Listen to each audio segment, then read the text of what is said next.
Түркістан облысы полиция департаменті есірткі қылмысына қарсы іс-қимыл басқармасының қызметкерлері есірткіге қатысты қылмыстарды болдырмауда жан-жақты әрі маңызды шараларды күнделікті атқарып келеді.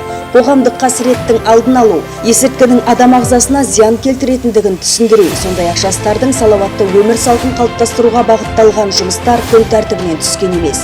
Полицейлер облыстағы 60-тан астам мектептің жоғарғы сынып оқушылары мен ата-аналарын қатыстыра отырып, түрлі деңгейдегі профилактикалық жұмыстар, онлайн режимде дөңгелек үстелдер, бас қосулар өткізуде.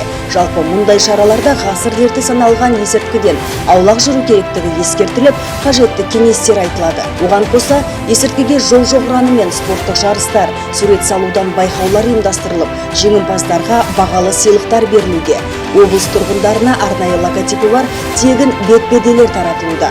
Сонымен қатар облыс бойынша есірткі жарнамалайтын граффити жазбаларын өшіруде қарқынды атқарылуда.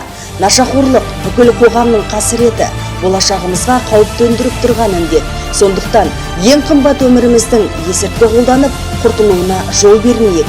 Сенің өмірің өз қолыңда. Дұрыс жолды таңда.